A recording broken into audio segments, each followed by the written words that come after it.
হযরতে নূহ আলাইহিস সালামের ঘটনা। হযরতে নূহ নজিউল্লাহ, যিনি সবসময় আল্লাহর ভয়ে ক্রন্দন করতেন, এজন্য তাকে নজিউল্লাহ বলা হয়। হযরত নূহ আলাইহিস সালাম তিনি 950 বছর, কয়শ বছর? 950 বছর ইসলামের দ্বীনের দাওয়াত দিয়েছেন, আল্লাহর ওয়াহাদানিয়তের দাওয়াত দিয়েছেন। 950 বছরে তিনার কথা শুনেছেন 80 জন লোক। কয়জন? 80 জন লোক তিনার ধর্মের মধ্যে প্রবেশ করেছিল। এক পর্যায়ে মানুষদের যখন অবাধ্যতা বেড়ে গিয়েছে, তখন আল্লাহ রব্বুল আলামিন হযরতে নূহ আলাইহিস সালামকে ইরশাদ করলেন, আই নূহ, তুমি একটা নৌকা তৈরি করো, কিস্তি নূহ নাম শুনেছেন? একটা কিস্তি তৈরি করো, যে কিস্তির মধ্যে তোমার অনুসারীদেরকে তুলে নিবা এবং প্রত্যেক পশু পাখি জোড়ায় জোড়ায় তুলতে হবে। জোড়ায় প্রত্যেক পশু পাখি গাছগাছালি ওই কিস্তির মধ্যে তুলে নিবা। আমি একটা মহাপ্লাবন দিব। আমি একটা কি দিব? মহাপ্লাবন দিব। সমস্ত পৃথিবীর আমার দ্বীনের মধ্যে যারা আছে তারা ব্যতীত সমস্ত পৃথিবীর সবাইকে আমি কি করে দিব? ধ্বংস করে দিব। আপনি একটা কিস্তি বানান। এক রিওয়ায়াতের মধ্যে আছে 300 হাত লম্বা। কয়শ হাত? লম্বাই 300 হাত, প্রস্থ 50 হাত। প্রস্থ মানে ফাতের গে, প্রস্থ 50 হাত, উঁচার মধ্যে 3 তলা, তথা 30 হাত। কত হাত? অন্য রিওয়ায়াতের মধ্যে আছে লম্বায় 1200 হাত। লম্বায় কত? 1200 হাত। প্রস্থের মধ্যে 600 হাত এবং উচ্চতার মধ্যে 30 হাত, তথা 3 তলা বিশিষ্ট নৌকা। এটা কিস্তি, এটা কয় তলা? 3 তলা বিশিষ্ট একটা নৌকা হযরত নূহ আলাইহিস সালাম তৈরি করলেন। মহাপ্লাবন শুরু হওয়ার সময় অবস্থা, মহাপ্লাবন হওয়ার সময় এমন সময়ে একজন বুড়ি হযরত নূহ আলাইহিস সালামকে বললেন, আই নূহ, যখন মহাপ্লাবন শুরু হবে আমাকে একটু খবর দিও। আমাকে একটু কি দিও? খবর দিও। আমি তোমার কিস্তিতে উঠব।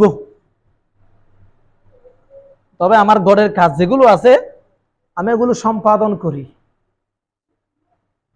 মহাপ্লাবন শুরু হওয়ার আগ মুহূর্তে হযরত নূহ আলাইহিস সালাম সবাইকে কিস্তির মধ্যে তুলতেছেন। প্রত্যেক প্রাণী জোড়ায় তুললেন, প্রত্যেক উদ্ভিদ জোড়ায় তুললেন।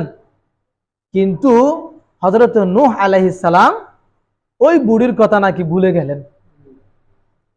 মহাপ্লাবন শুরু হয়ে গেল।